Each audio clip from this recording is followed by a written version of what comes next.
Misalnya Yunia dikasih kesempatan ngelihat Yesus mau disalib. Kira-kira Yunia lari seperti murid lain atau nolong Yesus? Kalau pakai hijab sekarang malah kelihatan Cinanya loh. Serius. Tadi nggak pakai hijab malah nggak kelihatan Cinanya ya. Lucu ya. Assalamualaikum warahmatullahi wabarakatuh. Alhamdulillahirabbil alamin wassalatu wassalamu ala Rasulillah. Puja dan puji syukur kita panjatkan kehadirat Allah Subhanahu wa taala. Salawat dan salam semoga tercurah bagi junjungan kita Nabi Muhammad sallallahu alaihi wasallam. Senang sekali berjumpa di channel Donitan dan juga Gerah Mualaf Jakarta. Pada malam hari ini kami kedatangan seorang tamu ya, saudari Yunia ya, betul ya. Nah, ini saudari Yunia ceritanya mau berbincang-bincang lah gitu ya tentang keyakinan gitu ya. Asal dari mana? Yunia? Dari Jakarta. Asal Jakarta. Oke. Orang tua sama? Jakarta. Jakarta. Papa Karawang. Papa Karawang? Tangerang? Papa Tangerang? Karawang.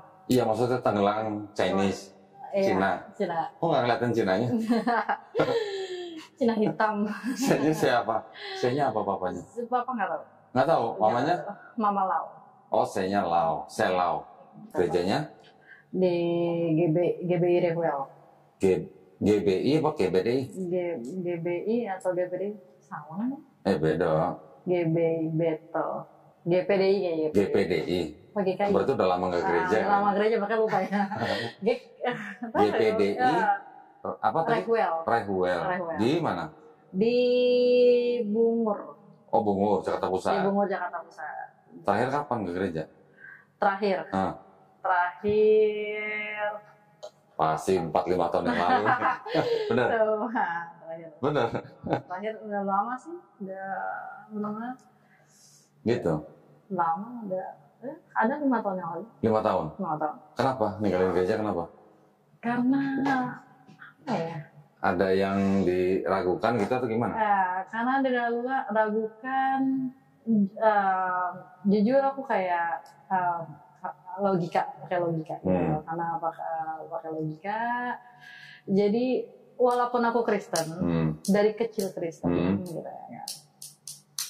Kenapa aku Kristen? Aku Kristen karena orang tua aku. Jadi bukan karena diri aku sendiri. Jadi sejak saat itu, aku memutuskan untuk memulai perbandingan. Umur berapa tuh?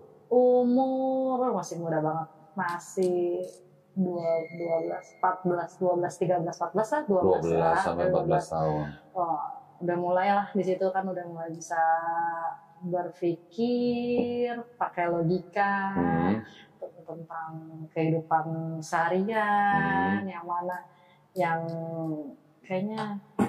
kayaknya tuh yang sesuai sama diri aku gitu ya kan. Gitu.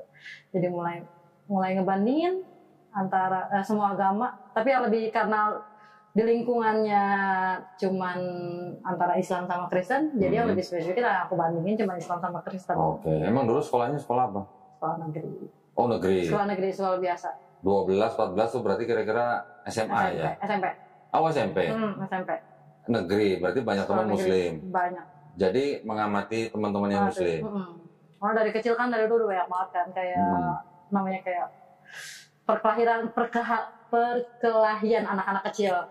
Islam nih, Kristen nih gitu ya kan. Oh gitu. Sering kan Islam nih, Kristen nih. Jadi kayak masa itu kayak mikir, kenapa sih Islam sama Kristen tuh berantem gitu lah ya. Kenapa harus kayak, kenapa nih kayak juga kok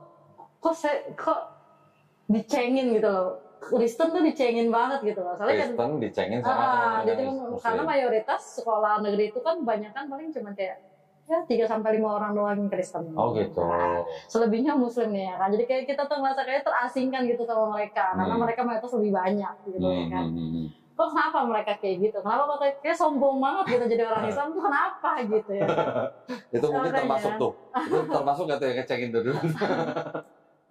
Kayak gimana gitu, makanya mulai cari tahu nih. Ya tapi kan itu kan masih dalam ranah kanak-kanak lah ya, masih remaja lah ya. Cuma mulai penasarannya dari situ. Nah terus kenapa malah jadi tertarik mempelajari Islam?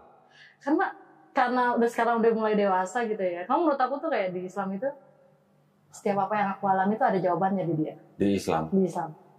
Tunggu sebentar. Bukan karena mau masuk Islam karena nggak mau dicengin? Bukan, itu kan masih kecil. Oh. Tapi tujuannya juga bukan itu juga sih. Iya, ya kirain masuk Islam karena kamu mau dicengin gitu. Jadi selama itu Yunia sudah kenal Islam dari teman-teman Muslim. Dari teman-teman. Terus membandingkan. Nah, kenapa baru sekarang gitu memutuskan mau masuk Islam? Karena baru berani mungkin. Baru berani. Kenapa? Karena orang tua apa? Karena orang tua. Karena kan orang tua, ya, keluarga besar kebanyakan kan Kristen semua. Orang tua taat gitu. Orang tua taat, terus juga emang adat orang tua perempuan aku emang agak keras. Oh, adat. Gitu. Apalagi juga aku anak pertama kan. Jadi mereka kayak anak pertama kamu udah menyimpang gitu ya kan dari keluarga. Takutnya nanti adik-adik kamu ngikutin. Jadinya kayaknya aku belum memberanikan diri kan. Sekarang udah besar gitu. Jadi kalau misalnya ada pertanyaan dari orang tua pun aku bisa jawab gitu. Jadi udah bekal lah gitu ya kan. Jadi aku baru berani saat ini. Tapi dulu di gereja aktif? Di gereja aktif. Jadi apa? Tiap minggu gereja. Aku tuh sering jadi kalau itu jadi usher. Oh, usher. Yang ngambilin kolektor. Itu aku bagiin warta. Kalau ada kan ada. Ya. So, aku juga aktif di kegiatan sekolah minggu. Jadi apa? Anak-anak. Ngajar. Kan biasanya sekolah minggu juga kan nggak cuma satu orang kan. Berarti guru sekolah minggu? Guru sekolah minggu. Oh, berarti cerita-cerita dong Nabi Musa, belah lautan. Pernah juara 2 malah. Juara 2 apa? Lomba khotbah.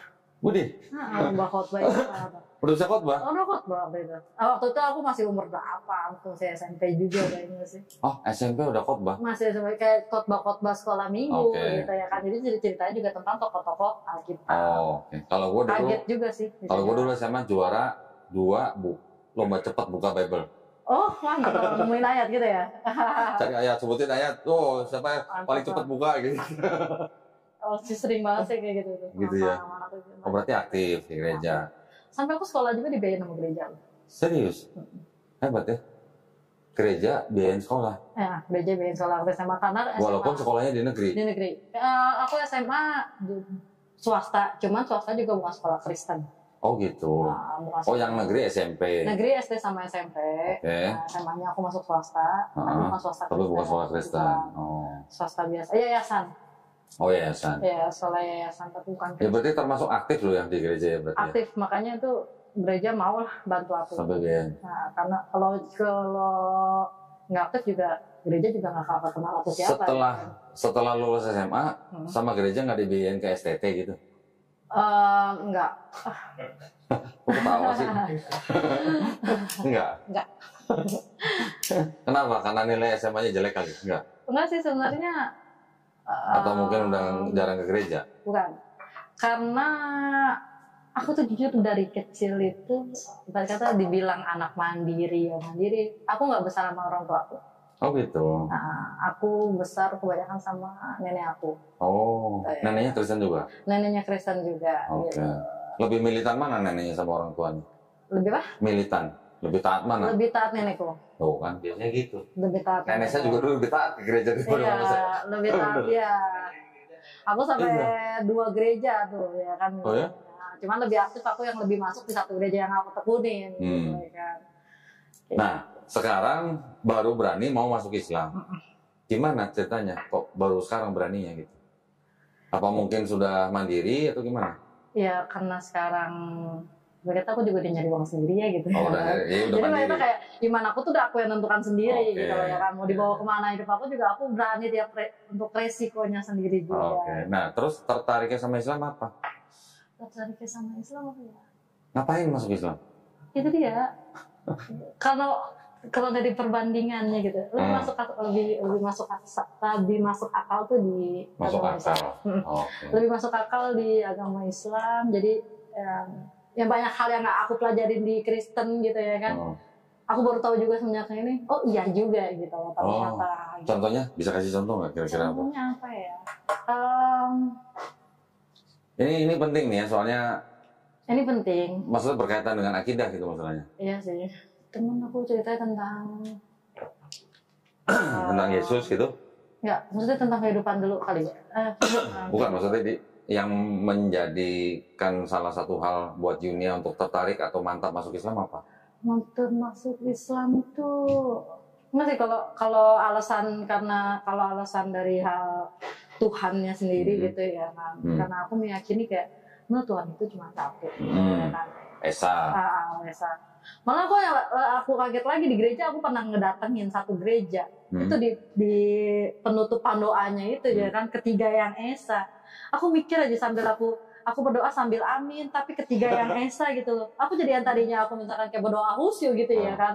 Aku misalkan minta berkat, aku mohon pengampunan dosa. Tiba-tiba dibilang pendetanya di ketiga yang Esa, aku balik jadi kayak bahasa Indonesia gue berapa gitu ya kan. Kalau aku Esa 1 gitu loh ya kan. Sama kayak saya dulu pernah baca di gereja, di belakang mimbar gitu ya, ada tulisannya ketiganya yang Esa. Nah, karena orang jadi mikir ya, 3 tapi kok Esa gitu. Nah iya, makanya aku jadi yang tadinya khusyuk kok jadi mikir gitu ya kan. Karena Esa 1 nih, Esa 3 siapa? Aku bilang gitu ya, kenapa dibilang 3 gitu ya kan. Terusnya kalau 1 aja, ya mungkin yang keduanya ya patut kita contoh, kita tiru gitu ya kan. Karena mungkin baik, pasti baik gitu ya kan. Cuman tetap aja Esa jangan ditigakan gitu ya kan.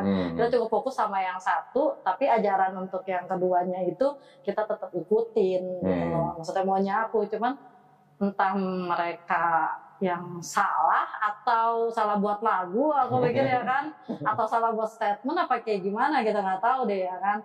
Soal bikin syair. Iya, makanya bingung juga sih. Jadi ya udahlah gitu ya kan. Kamu bisa jadi bingung ya, ketiganya yang Esa. Nah, gitu. Nah orang oke lah, mungkin kalau pendeta jelasin kan mungkin bisa kemana-mana lah ya. Iya. 3 pribadi, tapi 1 hakikat gitu kan. Bapak Tuhan, Yesus Tuhan, Roh Kudus Tuhan, tapi bukan 3 Tuhan, tapi 1 Tuhan. Nah. Bapak Maha Kuasa, Anak Putra Maha Kuasa, Roh Kudus Maha Kuasa, tapi bukan 3 Maha Kuasa, tapi 1 Maha Kuasa. Gimana sih, jadi muter-muter kan ngomongnya kan, sebenarnya tujuannya itu kemana gitu. Iya. Nah, gitu. Terus mengenal Islam gimana? Mengenal Islam nggak ada tuh ya yang apa? Ada berapa pribadi gitu kan, nggak ada kan? Nggak ada. Islam tuh cuma 1. Ya maksudnya kayak Tuhan tuh tetap Tuhan Allah, Allah gitu ya kan, tetap Tuhan Allah. Cuman kan ada beberapa nabi-nabinya juga ya kan. Setiap nabi juga punya kelebihannya masing-masing, punya pengajarannya masing-masing gitu ya kan. Kita tetap ikutin gitu ya kan. Cuman aku juga masih kurang terlalu tahu ya tentang Islam gitu ya kan. Aku juga masih belajar gitu ya kan. Aku juga di Alkitab juga nggak tahu Nabi Muhammad, karena di Alkitab di Kristen juga nggak ada Nabi Muhammad gitu. Jadi aku selagi yang aku anggap baik ya aku pasti ikutin baik gitu ya kan. Aku juga mau belajar tentang siapa itu Nabi Muhammad gitu ya kan. Nah, ya udah kayak gitu. Aku lebih ke masuk Islam aja. Gitu ya. Tapi ingat nggak di Perjanjian Lama? Kan ada Perjanjian Lama, Perjanjian Baru. Iya. Di Perjanjian Lama, semua yang disebut dengan nabi-nabi itu ngajarinnya Tuhannya 1 atau 3 pribadi. Tuhannya 1. Itu apa? Nabi Isa atau Yesus itu aja dari Perjanjian Baru. Ya. Dalam Alkitab aja tuh nggak ada tulisannya Tuhan Yesus. Ada. Nggak ada, dia Tuhan doang. Iya, ada tulisannya Tuhan. Iya, cuman bukan pokoknya nggak ada menyertakan Tuhan Yesus gitu kan. Maksudnya Tuhan nggak pernah ngaku sebagai Tuhan. Iya, Yesus pun nggak pernah ngaku dirinya sebagai Tuhan. Malah Yesus menyuruh untuk menyembah dan berbakti hanya kepada Bapa. Iya, gitu kan? Tuhan, Bapa. Berarti dari Perjanjian Lama sampai Yesus pun semuanya kan ajarannya sama. Iya. Tuhan cuma 1. Tuhan cuma 1. Ulangan 64, ya kan? Nanti ada Adonai Elohenu, Adonai Ehad. Di Yesus di Markus 12:29 juga sama, mengulang. Berarti kan ajarannya sama. Ajaran. Terus di Islam juga sama ajarannya. La ilaha illallah. Tiada Tuhan selain Allah. Nah, terus kok bisa jadi Trinitas gitu, dulu nggak diajarin sama pendetanya? Tahu deh, makanya aku juga bingung. Udah lupa, atau gimana? Entahlah, aku juga bingung juga sih. Ada ini nggak misalnya percakapan sama pendeta atau sama keluarga, sama adik atau sama siapa gitu, ada nggak? Kalau sama pendeta sih aku nggak spesifik banget ya kalau ngomongin agama kayak gitu. Kalau sama keluarga? Kalau sama keluarga juga nggak sih, aku nggak pernah berdebat soal agama sih kalau sama keluarga gitu ya. Jadi kita kayak udah apa yang kamu pelajari ya kamu pedalamin diri sendiri. Intinya kalau di keluarga cuma kita kayak sering banget dulu di keluarga tuh ada mesbah keluarga. Nah, jadi setiap malam itu kita doa bersama nih, setiap malam kita doa bersama. Iya, setiap malam kita doa bersama, kita saling berpegangan tangan sama-sama gitu lah ya kan. Itu setiap malam di sebelum masih anak kedua ya. Sampai umur berapa? Sampai 2 anak doang tuh ya. Sebelum ada 3 lagi gitu ya. Oh, adiknya berarti berapa? Belum ada. Oh, belum itu ada. Aku mesbah keluarga itu pas aku cuma nama yang kedua doang. Masih 2 saudara. Sebelum mungkin masalah-masalah yang bukan masalah sih, kayak beberapa ada problem-problem hidup juga datang, jadi udah jarang sih kayak gitu ya kan. Agak sempat meninggalkan juga keluarga.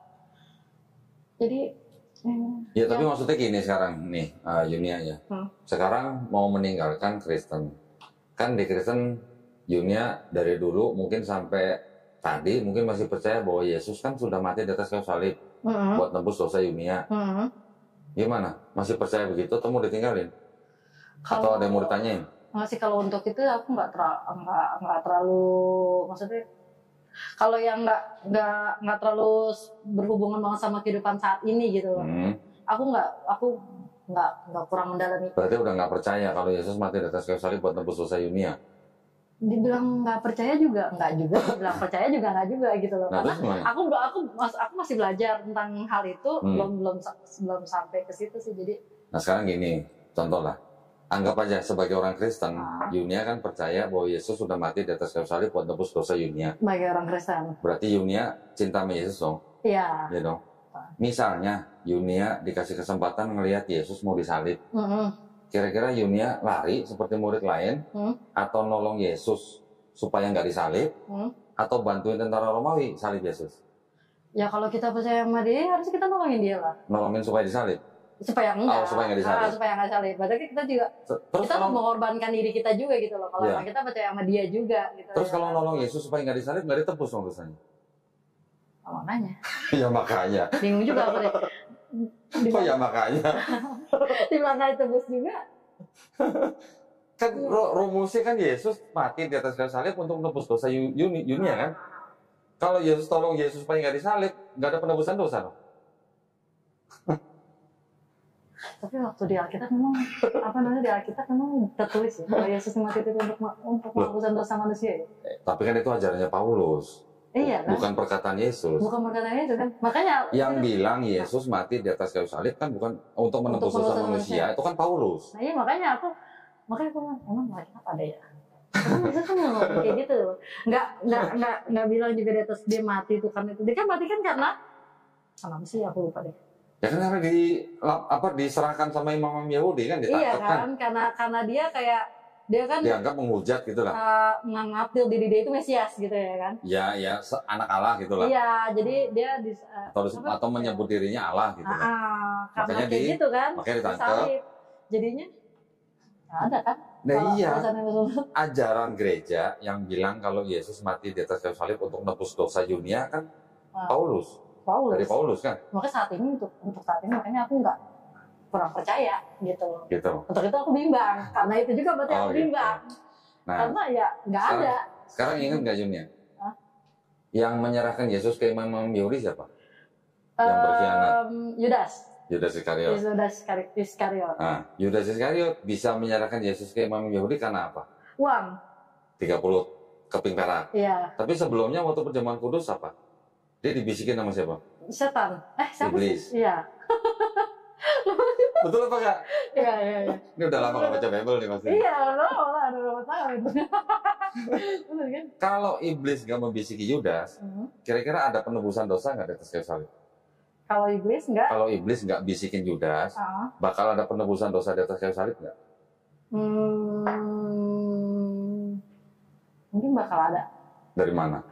Kan Yudas kan menyerahkan Yesus karena dibisikin iblis. Dibisikinnya itu maksudnya kan? Iya, dibisikin untuk berkhianat, untuk mengkhianati kan? Ya. Berarti kalau iblis nggak membisiki Yudas, bakal Yesus disalib nggak? Enggak. Nah, kalau Yesus nggak disalib, bakal ada penebusan dosa nggak? Nggak ada. Nggak ada. Karena sudah terjadi penebusan dosa, berarti iblis berjasa apa berdosa? Berjasa lah, kan nggak jadi ada penebusan dosa tuh. Kalau berjasa masuk surga, masuk neraka? Iya, nggak tahu tuh dia di mana. Berarti itu kan ada konsep yang nggak logis. Nggak logis makanya kan. Ya kan? Berarti kalau gitu Iblis, Yudas, Imam Yahudi, Pontius Pilatus sama tentara Romawi yang semuanya nih nyalip Yesus di atas kayu salib, ini mereka semua berjasa atau berdosa? Kalau tujuannya untuk dosa, untuk menebus dosa, berarti dia berjasa. Berjasa dong. Berjasa. Karena tujuannya kan untuk menebus dosa. Iya. Kalau nggak ada 5 ini kan nggak ada penyalipan kan? Nah, berarti kalau berjasa masuk surga, masuk neraka? Seharusnya masuk surga. Mau satu surga sama iblis? Tergantung bentuk surganya kali ya. Nah, berarti itu kan konsepnya ada yang sesuatu jadi, lah ya. Jadi kayak kurang logis. Udah yakin? Udah yakin. Artinya udah bisa meninggalkan konsep seperti itu. Apalagi dengan sekarang kayak gereja banyak banget ya. Jenis gereja itu banyak banget. Oh, ininya, maksudnya alirannya. Iya, itu lebih bagus. Pernah lihat Bible ini nggak? Tuh. Pernah lihat Bible ini? Belum. Hah? Kelihatan, ingat nggak dengan warna ini apa? Warna siapa? Rainbow. Korea, ya rainbow itu warna siapa? Nggak tahu? Nggak. Serius? Nggak. Kemarin yang rame-rame gitu di Piala Dunia Qatar itu? Oh, enggak. Ini apa? Gay. Iya, ini Bible buat gay, buat LGBT. Ada aja. Ada aja. Belum pernah lihat berarti. Belum pernah lihat, makanya ada aja. Yang ini aja kayaknya udah banyak tadi. Maksudnya yang orang udah umumkan aja kayak banyak gereja ini aliran dan ini. Misalnya aku dulu aku masuk gereja ini kata shalom gak digunain. Aku dengan pede aja memperkenalkan diri, shalom, nama aku gini. Oh gitu. Yang bisikin aku di belakang. Sini kamu pakai kata shalom. Pakai apa? Haleluya gitu. Ini maksudnya kayak ini mau selamat pagi sama mungkin waktu pagi siang. Oh gitu. Pokoknya kata shalom nggak digunakan. Oh. Ya aku bingung. Ya shalom kan kayak kalau ibarat kata kalau di Kristen gitu kan kayak kalau di Islam kayak assalamualaikum. Iya. Di Kristen shalom cuman. Oh itu gereja nggak pakai kata shalom. Iya. Oh. Nggak pengen nanya, tapi aku baru gitu kan. Udah besoknya aku nggak datang lagi nih gue. Karena aku malu juga kan kata kemarin juga. Iya. Nah situ aku ngeliat kayak banyak banget gitu loh perbedaannya. Padahal Alkitab bahasa Indonesia loh, bahasa Indonesia. Ya kan? Gimana Al-Quran yang bahasa Arab, ya kan? Indonesia yang bahasanya, Alkitab yang bahasa Indonesia aja banyak banget yang banyak banget perbedaannya. Apalagi bahasa, tapi ini banyak versi ini. Iya, tapi kekuatan di Al-Quran itu ada penghafalnya setiap tahunnya itu loh. Iya. Itu yang buat aku takjub. Kok bisa gitu? Dari mana ya loh? Ya. Kan nggak masuk logika itu. Ya gini, jadi logikanya cuma gini doang. Kalau Al-Quran itu tidak berasal dari yang menciptakan manusia langit dan bumi, tidak akan mudah dihafal orang. Nah, makanya kan. Gitu. Anak-anak kecil sekarang udah hafal Quran, bisa, gitu. Udah hafiz Quran. Makanya. Anak kecil loh ya. Anak kecil. Gitu. Ya oke, anak kecil atau yang mau remaja itu memang lebih mudah menghafal karena otaknya. Biasa. Kita yang udah gede gini ngurusin kehidupan yang ruwet mungkin udah susah menghafal. Tapi anak-anak remaja kan istilahnya pikiran masih bersih, lebih mudah. Lebih fokus juga kali ya dari mereka. Ada nggak anak-anak kecil yang menghafal Bible gitu? Enggak. Nggak ada ya? Belum pernah nemu ya? Belum pernah nemu. Makanya kalau setiap sekolah minggu kan ada penghafal ayat kan. Karena nggak ada yang mereka yang udah pernah hafal duluan. Gitu makanya ya? ada kalau setiap minggu ya kan, buat minggu depan hafalannya ini ya. Iya. Oke. Jadi setiap minggu dikasih PR tuh ya? Iya, hafalin ayat gitu, ini gitu ya? Tapi nggak ada yang hafal satu Bible gitu ya? Nggak ada. Kayak butuh waktu juga, kayak mereka juga kalau ada nggak yang hafal satu lembar aja? Nggak ada. Minimal dia 2 ayat lah. Dulu hafal berapa ayat? Aku yang masih ingat sampai sekarang tuh Yohanes 3 ayat 16. Cie, Yohanes 14:6 enggak? Enggak. Cuman kalau hukum Taurat aku masih ingat. Apa coba?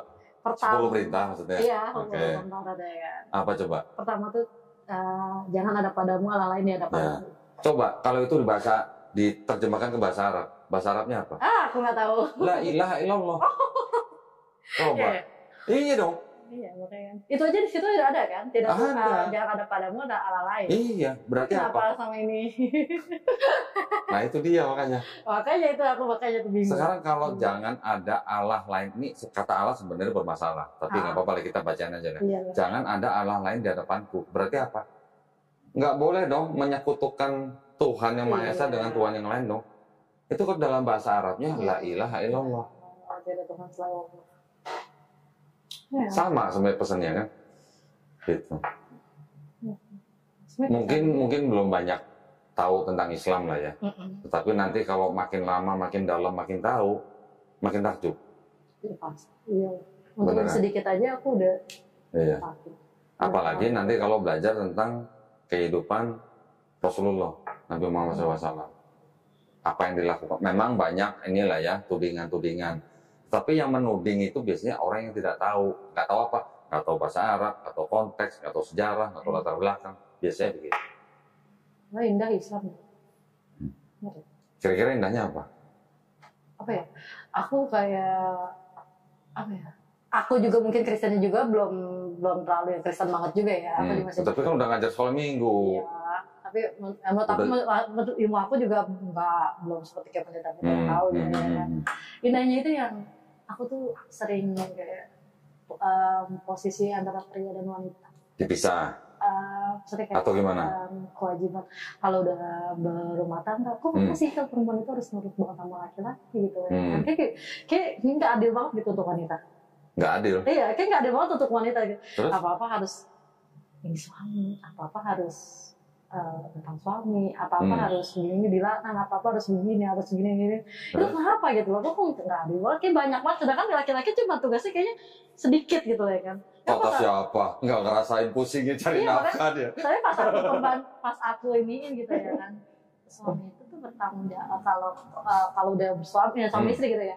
Suami itu bertanggung jawab atas dosa kamu gitu. Iya. Nah itu dia, makanya aku baru tahu kayak gitu ya kan. Selama ini kan aku cuma mikirnya dosa mau pada urusan ntar gitu ya kan. Yang penting dunia dulu. Nah itu dia aku masih pikirin dunia. Tapi pas udah tahu ya kan ternyata kayak gini. Ternyata tuh segitu spesialnya gitu loh wanita. Nah, segitu spesialnya. Itu. Tahu nggak kalau di Islam itu kan suami bertanggung jawab atas istri, bertanggung jawab atas apanya, atas perbuatannya, segalanya, atas akidahnya, atas imannya. Jadi istilahnya suami itu menjadi imam yang membawa istri ke jannah, ke surga gitu kan. Tapi tahu nggak di dalam Islam yang karena suami bertanggung jawab atas istri, harusnya yang masak nyediain makan siapa? Kalau di Islam? Seharusnya suami. Iya. Cuci baju juga kayaknya aku pernah baca artikel kayaknya harusnya suami deh. jadi kalau si istri yang masak, berarti istri itu sedang memberikan sedekah kepada suaminya, sedang memberikan sedekah gitu, dengan memasak. Kalau di Indonesia mungkin rata-rata kan yang masak istri lah ya. Masak istri. Tapi sebenarnya kalau kita pelajarin benar, karena suami yang bertanggung jawab atas istri, bertanggung jawab dalam arti makan, sandang, papan gitu ya. Berarti suami harusnya masak sebenarnya, ngasih makan harusnya. Spesial banget istri. Jadi kalau istri yang masakin buat suami, istrinya sedang bersedekah. Tuh. Baru tahu ya? Baru tahu. Baru cuma lebih indah lagi, lebih spesial lagi malah. Nah, nanti banyak yang bisa dipelajari di Islam tentang hubungan suami istri, nanti kita kepada orang tua. Kalau di Islam kita menghormati orang tua, yang harus kita hormatin ayah dulu atau ibu dulu? Ibu. Habis ibu siapa? Habis ibu siapa? Ya kan cuma ayah sama ibu. Iya, habis ibu ya ayahnya. Enggak. Bukan. Tapi kan ada ayah sama ibu. Nah makanya di Islam tuh begini. Yang pertama kita hormatin antara ayah dan ibu tuh ibu dulu. Habis ibu lagi. Oh, ibu lagi. Nah, habis ibu lagi. Sampai 3 kali baru yang keempatnya ayah. Artinya apa? Kita harus menghormati ibu kita melebihi daripada ayah kita. Tuh, itu di Islam. Baru tahu lagi pasti. Baru tahu, karena kan kitab itu juga baru sebagian ya. Nggak apa-apa ya. Namanya nanti kalau udah masuk Islam bisa belajar lebih banyak, jauh lebih banyak. Banyak sekali pelajaran dalam Islam. Makanya. Untuk kehidupan sehari-hari, ibadah, ya nanti ada sholat, ada zakat, ada puasa, ada haji kalau mau. Tapi sehari-harinya itu nanti juga ada semua. Ada doa sebelum makan, doa sebelum masuk kamar mandi, doa bangun tidur, doa sebelum tidur, semuanya ada. Ya mungkin Kristen juga ada ya. Ada, cuman lebih dia pakai bahasa Indonesia aja lebih. Ya. Jadi kira-kira paham ya gambaran Islam ya gitu ya? Paham. Insya Allah paham. Sudah bisa ninggalin itu tadi yang mati di atas kayu salib, yang buat nebus dosa. Jangan ditinggalin. Bukan, maksudnya meninggalkan ajarannya atau konsepnya. Kan tadi kan jawabannya gimana? Kan konsepnya kan ada yang janggal tadi kan? Iblis yang membisiki Yudas, mau nolong Yesus supaya nggak disalib. Betul, itu bertentangan dengan ajaran gereja gitu. Iya, maksudnya kayak Aku sih kalau untuk apa? Kalau untuk ikutin ajarannya bukan ya. Jadi nganggap Yesus itu karena nggak bisa. Ajaran-ajarannya bisa, aku ikutin. Tapi kalau untuk yang kayak terlalu menjadikan Tuhan, penebusan dosa, itu jelas. Aku kayak. Sekarang saya mau nanya nih. Kan dari kecil ke gereja. Pernah dengar dong ayat kalau kamu ditampar pipi kiri, kasih pipi kanan? Pernah begitu? Enggak. Kenapa? Ya, balas lah. Kenapa balas? Kenapa balas? Ajaran itu kan ajaran Yesus di Bible. Kenapa nggak diikutin? Ya manusiawi berarti ya. Setan yang mungkin muncul apa gimana? Manusiawi muncul ya. Susah begitu kan kayaknya. Bisa nggak diterapin maksudnya? Bisa. Yakin bener bisa ditampar pipi kiri kasih pipi kanan? Logikanya kalau nggak terlalu sakit gak apa-apa kali ya. Kalau nggak terlalu sakit, mau coba nggak? Orang yang nampar kayaknya pasti emosi, pasti kenceng ya. Iya kan, artinya ajarannya kelihatannya bagus, tapi bisa nggak diterapkan? Pernah dengar dong kasihlah musuhmu? Iya. Bisa kasihlah musuhmu? Susah sih. Hah? Kok susah? Berarti nggak mau ikutin ajaran Yesus di Bible? Makanya kalau karakter aku ya, aku kita bicara tentang karakter. Aku tuh tipe manusia yang dibilang apa ya, cuek, bodoh amat. Pokoknya aku nggak mau pusing, ikutin alur. Gitu. Jadi aku punya musuh. Tapi kalau musuhnya baik-baik sama aku, udah pernah ya udah kan nggak pernah benci sama dia. Mana ada musuh baik-baik? Maksudnya kayak contoh, aku sebelumnya pernah menikah nih. Aku kan single parent. Pertanyaannya gini, iblis musuh kita bukan? Iblis musuh kita bukan. Lah iblis musuh kita bukan? Musuh sih. Musuh? Kasihlah iblis bisa. Tergantung iblisnya berbuat jahat apa enggak? Pasti berbuat jahat ya. Emang ada iblis yang berbuat jahat? Pasti. Tapi kan kalau kita nggak ngikutin berarti kan kita nggak, berarti dia bukan musuh kita dong. Loh, kalau namanya iblis apa? Menggoda manusia. Kalau kita nggak tergoda? Loh, yakin? Yakin? Nama tahu lagi digoda apa enggak? Iya sih kan. Kan nggak terang-terangan ya ngomongnya. Mana ada iblis goda terang-terangan? Iya makanya. Kan iblis bisa menggoda dari musuh kita, dia musuh kita. Musuh kan? Bisa nggak ngasihin iblis? Kan iblis musuh kita. Enggak. Gimana caranya ngasihin iblis? Susah lah. Kita aja kan berdoa untuk mengusir iblis. Nah itu. Iya, kita kasih dia. Kita kan juga mengusir dia. Kalau ada orang kesurupan, iblis diusir. Iya, diusir makanya. Kenapa kita nggak kasih? Kan dia musuh kita. Harusnya kita temenin dia. Temenin mau? Makanya. Mau berteman sama iblis? Kalau kita kasih berarti kita harus temenin dia gitu. Iya dong. Nah, kita harus bikin dia baik. Kan kodratnya dia mau dia jahat ya. Misalnya, rumahnya kedatangan rampok misalnya. Terus itu kan musuh kita. Iya. Mau ngerampok, punya maksud jahat kan? Iya. Gimana ngasihin perampok? Nggak bisa. Nih kasih, ambil TV-nya gitu. Nih ambil duitnya gitu. Bisa nggak? Nggak bisa. Nah itu. Kecuali kita orang dalam. Orang dalam?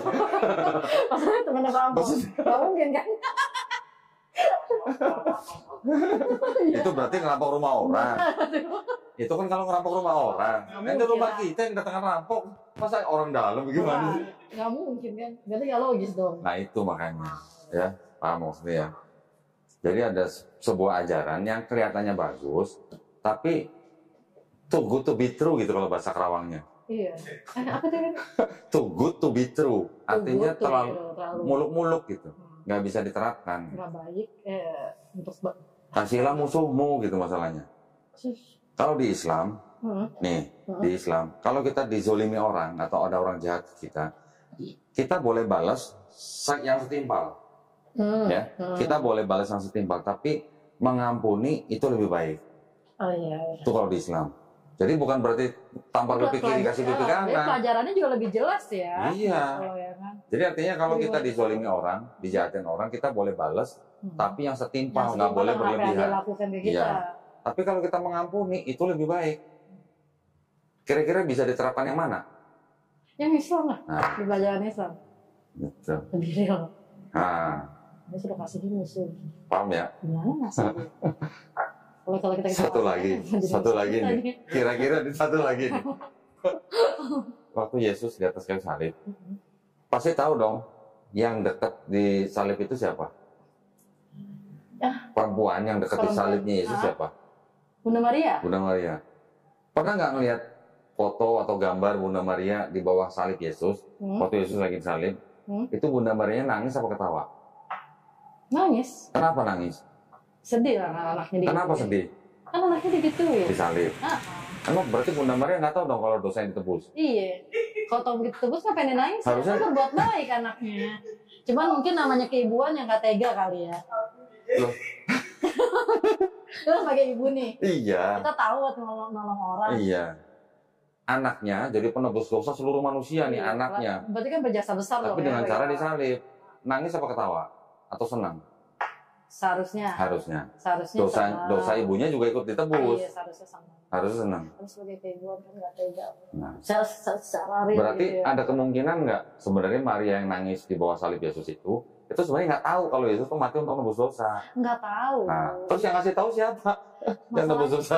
Masalahnya kan yang ngomong buat tebus dosa itu kan setelah Yesus mati udah berapa lama lagi. Paulus lah. Dia baru ngomong. Coba kalau dia ngomongnya dari awal. Nah. Kenapa dia mesti berselak? Paham kan maksud saya, paham ya? Kok jadi kita yang buat cerita sendiri? Loh ya kan ini kan sebenarnya kan kita sedang menguji logika. Iya kan? Contoh tadi waktu saya tanya, kalau ngeliat Yesus mau disalib, mau nolong Yesus, kamu bantu tentara mau nyalib Yesus. Dengan nalar yang sehat, dengan insting. Pasti nolong orang yang kita cintain dong. Betul. Gak usah Yesus lah, orang tuanya mau disalib pasti nolong kan. Iya. Nah iyalah, apalagi ini Yesus gitu, junjungan kita. Junjungannya kan junjungan dalam arti kita meneladani gitu. Berarti kan ada sesuatu yang apa sih di dalam Bible tuh? Janggal. Gitu. Penuh misteri. Penuh misteri ya. Paham ya berarti ya? Murid-murid Yesus kan kabur. Iya, mana tuh pada? Berarti tahu nggak dia dosa ditebus murid-muridnya? Enggak tahu. Kalau tahu ngapain kabur ya? Mendingan nonton bantuin kan? Bantu tentara. Kan dia tahu kalau dosa ditebus, tapi karena murid-murid nggak tahu, maka mereka kabur. Tapi Paulus itu ngomong kayak gitu atas insting dia sendiri kan? Atas apa? Atas keinginan dia sendiri, akal dia sendiri gitu. Memang Paulus pernah ketemu Yesus. Yang itu, yang dia jatuh, yang sinar itu? Yang melihat sinar, melihat cahaya, mendengar suara. Nah itu kan dia beranggapan kalau dia melihat Tuhan. Bagaimana ceritanya Paulus melihat cahaya, terus tahu manggil siapa kau Tuhan gitu. Gimana ceritanya Paulus tahu cahaya itu Tuhan gitu? Iya makanya dia sendiri. Itu juga ini janggal gitu. Makanya kan seorang Kristen itu kan Sekarang gini, di seluruh perjanjian lama ada nggak konsep penebusan dosa pakai darah manusia? Nggak ada. Semua pakai darah hewan. Tiba-tiba di perjanjian baru, lu nggak selamat kalau nggak ada darah manusia yang tertumpah nih. Iya, pakai darahnya. Ada perbedaan. Ishak Ismail. Yang mana? Yang mengorbankan. Pengorbanan. Yang Nabi Abraham. Itu cerita lain lah. Tapi kan nggak jadi disembelih. Itu kan ujian. Abraham sedang diuji gitu kan. Tapi sebenarnya maksudnya kayak penyembelihannya itu semua darah hewan. Iya hewan. Semua darah hewan itu bisa lembu atau sapi, bisa kambing atau domba. Kalau nggak punya duit bisa burung tekukur. Kalau nggak punya duit lagi bisa tepung terigu. Bisa diganti. Bahkan kalau nggak punya tepung terigu, nggak bisa sampai ke bait suci, dari jauh bisa berdoa dan bertobat. Dengan cara apa aja ya untuk suci, nggak dipaksa harus. Ini tiba-tiba harus ada yang mati di atas kayu salib untuk nebus dosa manusia. Kan udah beda nih. Dari mana? Dari mana coba kira-kira tahu? Dari mana? Konsep pengorbanan darah manusia dari mana tahu? Dari penganut pagan. Pagan itu yang penyembah dewa-dewa. Jadi mereka memahami itu kalau nggak pakai darah manusia nggak selamat gitu. Berarti konsepnya juga Kristen juga udah campur tangan dari agama-agama lain juga ya? Semuanya. Cerita-cerita tentang pagan nih. Pagan di dalam kekristenan. Ritualnya yang perjamuan kudus, pakai roti, pakai anggur. Dulu sering kan? Iya. Bagi-bagi roti sama anggur. Tiap bulan. Tiap awal bulan. Tiap awal bulan. Minggu awal bulan. Itu juga sebenarnya ritual pagan dari Mesir, Dewa Osiris. Gitu. Tapi bukannya mereka ngikutin itu yang perjamuan itu? Jamuan apa? Perjamuan yang kata Yesus sebelum disalib sama ke-12 muridnya? Iya. Iya. Nah kan itu yang sekarang menjadi ritual tiap bulan di gereja. Makanlah tubuh dan minumlah darahku dengan makan dan makan dan minum darahku, makan tubuhku dan minum darahku, kalian mengingat aku. Iya. Ya kan? Barang siapa makan tubuhku dan minum darahku akan memperoleh hidup yang kekal. Itu sama dengan tulisan-tulisan di teks peti mati yang di Mesir. Pernah dengar dong, Yohanes 14:6, akulah jalan, kebenaran dan hidup. Bisa datang ke Bapa kalau tidak melalui Yesus. Nah, Dewa Mitra juga disebut jalan dan kebenaran dan hidup. Gembala yang baik malah Mitra. Oh, jadi banyak jalan loh. Banyak jadi jalan. Gimana nih? Banyak yang menjadi jalan gitu. Iya, banyak yang menjadi jalan ya. Artinya konsep-konsep itu sebenarnya sudah ada jauh sebelum ada Yesus. Sebelum ada Yesus itu sudah ada kepercayaan-kepercayaan orang selamat dengan cara apa? Ada yang dituhankan dengan cara mati, kemudian bangkit dari ketiga menjadi juru selamat.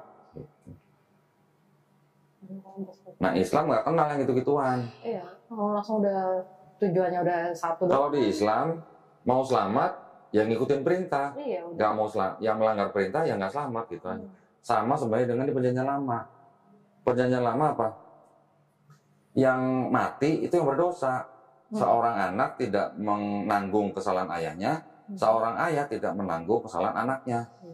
Caranya gimana kalau mau selamat? Basuhlah, bersihkanlah dirimu, jauhkanlah perbuatan-perbuatan jahatmu dari depan mataku, mata Tuhan maksudnya. Berhentilah berbuat jahat, belajarlah berbuat baik, usahakanlah keadilan, belalah hak anak-anak yatim, kendalikan orang-orang kejam, belalah hak anak-anak yatim, perjuangkan perkara janda-janda, baiklah, marilah kita berperkara. Firman Tuhan tulisannya. Jikalau dosamu merah seperti kirmizi, akan putih seperti salju. Jikalau dosamu merah seperti kain kesumba, akan putih seperti bulu domba. Berarti perlu nggak ada orang yang mati di atas kayu salib buat nebus dosa? Nggak usah. Nggak usah, gitu. Itu di Perjanjian Lama. Tapi di Perjanjian Baru tiba-tiba kalau nggak ada yang mati di atas kayu salib, dosa lu nggak diampunin. Bisa berubah ya? Kok nanya saya? Iya, makanya. Saya pakai yang nulis. Yang aktif di gereja dia. Kalau untuk perjanjian lama itu kan memang ada yang menulis, yang Nabi Musa ya menulis ya? Enggak, sebenarnya enggak. Gini, jadi sebenarnya perjanjian lama itu sebenarnya bukan punya Kristen. Perjanjian lama itu sebenarnya kitabnya orang Yahudi. Oh ya. Kan bahasa Ibrani itu diterjemahkan ke bahasa Yunani. Oh ya. Setelah jadi bahasa Yunani, dioprek nih sama Bapak Gereja nih. Baru menjadi perjanjian lama. Udah perjanjian lama, baru ditambahin dengan perjanjian baru. Nah, itulah kitabnya orang Kristen. Oh ya, soalnya orang Kristen kan lebih ke dominan ikut Yesus, sedangkan Yesus kan ada di perjanjian baru. Baru, iya. Gitu. Nah, perjanjian lama, berarti dia nggak terlalu nggak ada, perjanjian sebenarnya lama. Perjanjian baru dengan perjanjian lama tuh sebenarnya nggak ada hubungannya, kecuali hanya penulis-penulis perjanjian baru itu banyak ngutip dari perjanjian lama. Jadi kalau nggak ada perjanjian lama, nggak akan ada Kristen. Iya. Gitu. Jadi udah paham ya? Kira-kira ya? Mantap masuk Islam. Mantap. Ya orang ada jawabannya semua kalau di Islam. Iya. Masuk akal semua. Nah. Logis. Nah itu. Alhamdulillah berarti ya udah tinggal syahadat aja ya. Gimana? Oke. Baik, bismillah ya. Alhamdulillah saudari Yunia pada malam hari ini sudah menyatakan keinginannya untuk masuk agama Islam. Alhamdulillah. Jadi sudah mantap ya. Nah kalau pakai hijab sekarang malah kelihatan Cinanya loh. Serius. Tadi nggak pakai hijab malah nggak kelihatan Cinanya ya. Iya, Pak. Lucu ya. Alhamdulillah. Nah jadi gini, sudah pernah dengar kan ya 2 kalimat syahadat? Pernah ya? Asyhadu alla ilaha illallah wa asyhadu anna Muhammad dan Rasulullah. Pernah dengar ya? Artinya juga sudah tahu kan? Tiada Tuhan. Aku bersaksi tiada Tuhan selain Allah dan aku bersaksi Nabi Muhammad adalah utusan Allah. Udah cuma gitu doang. Perlu latihan? Enggak. Nggak usah, langsung ya. Baik, kalau gitu kita akan melakukan prosesi syahadat. Tapi sebelumnya saya pengen nanya dulu nih. Ada 3 pertanyaan ya buat Yunia. Pertama, apakah Yunia ini mau masuk Islam atas kemauan sendiri atau ada paksaan dari orang lain? Kemauan sendiri. Kemauan sendiri. Yakin? Alhamdulillah. Yang kedua, Yunia masih punya orang tua kan tadi kan? Mereka sudah tahu belum kalau Yunia mau masuk Islam? Tahu. Tahu? Keberatan? Enggak. Enggak. Alhamdulillah dong. Tapi andai kata misalnya keberatan juga Yunia boleh membantah, tapi harus dengan cara yang paling lembut, ya. Yang ketiga, di dalam Islam itu ada syariat-syariat Islam. Yang pertama, setelah syahadat nanti ada sholat, puasa, syahadat, sholat, zakat, puasa, haji jika mampu, ya. Apakah kira-kira saudari Yunia berjanji di hadapan saya dan di hadapan Allah Subhanahu wa Ta'ala untuk melaksanakan syariat tersebut? Insya Allah. Insya Allah. Udah bisa ngomong insya Allah. Alhamdulillah. Jadi tidak ada lagi yang menghalangi saudari Yunia ya untuk bersyahadat. Ikutin kata kalimat saya. Nah, dalam bahasa Arab nanti dilanjutkan dalam bahasa Indonesia. Oke. Bismillahirrahmanirrahim. Asyhadu alla ilaha illallah wa asyhadu anna Muhammadan Rasulullah. Aku bersaksi tiada Tuhan selain Allah. Dan aku bersaksi Nabi Muhammad adalah utusan Allah. Alhamdulillah. Saya Alhamdulillah, Allahu Akbar. Selamat buat saudari Yunia. Ada yang perlu saya sampaikan.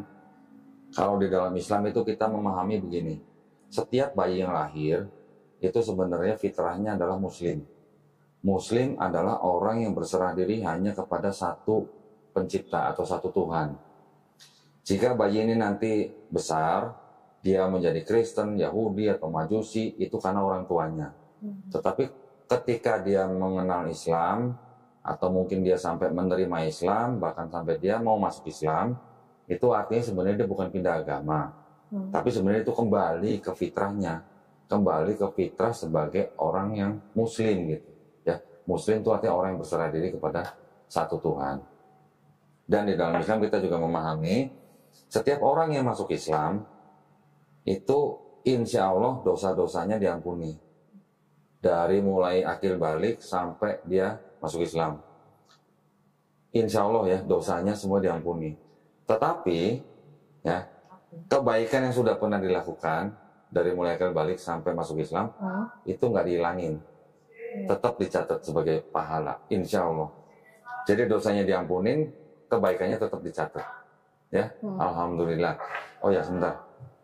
Ini saya ada buku panduan sholat, ya, nanti bisa dibaca. KTP-nya tadi, oh ya dari foto ya? Udah. Sebentar ya. Sebentar.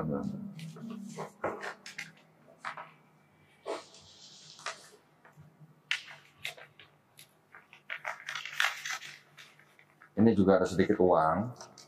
Uang ini adalah uang zakat yang memang ditujukan untuk mu'alaf.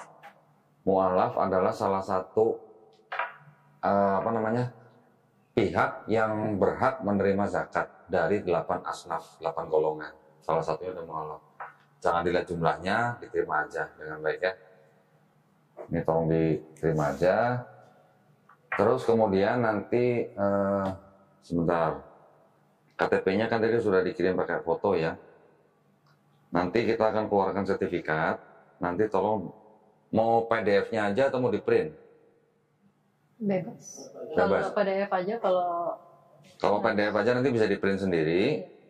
Kalau mau PDF-nya mau sertifikatnya boleh nanti kita kirim. Tapi untuk sertifikat itu ada tanda tangan saksinya gitu? Ada. Enggak, kalau yang di sertifikat kan nggak ada tanda tangan, cuma namanya aja. Oh, nggak apa-apa. Nggak apa-apa. Kalau perlu tanda tangan boleh ya, nanti kita tanda tangan. Berarti ini namanya Yunia Santi ya? Yunia Santi. Oke, Yunia Santi. Alamatnya, alamat pengiriman sertifikatnya sama dengan KTP? Sama ya? Oke, nanti kita kirim sesuai alamat ini ya. Baik, kalau gitu, Alhamdulillah saudari Yunia pada malam hari ini sudah menjadi seorang muslim. Mudah-mudahan kami semua berdoa, mudah-mudahan Yunia istiqomah. Istiqomah itu konsisten gitu ya. Dan kita semua berdoa agar kita semua dihindarkan dari api neraka. Ya, insya Allah. Nah, jadi apapun yang sekarang sudah Yunia jalani, Yunia sudah menjadi seorang muslim, tolong ditunjukkan akhlak seorang muslim. Nanti belajar step by step. Bukan belajar semalam suntuk misalnya untuk misalnya macam-macam ya. Tapi belajarnya step by step aja. Yang pertama belajar sholat, karena setelah syahadat yang terutama adalah sholat. Ya, pelan-pelan nanti Ustadz Agus bisa bantu dengan bacaan sholat atau apa. Yang penting coba langsung hafalkan Al-Fatihahnya dulu. Kalau belum bisa, sholat dengan mengikuti atau menjadi jamaah gitu. Bacanya subhanallah aja cukup. Ikutin gerakannya. Gerakannya aja ikutin. Ya, sekali lagi selamat buat Yunia, mudah-mudahan diberi kekuatan dan kesabaran, juga istiqomah, dan insya Allah husnul khotimah. Ya, baik, kalau begitu terima kasih banyak atas perhatiannya. Wabillahi taufiq wal hidayah. Wassalamualaikum warahmatullahi wabarakatuh. Waalaikumsalam warahmatullahi wabarakatuh.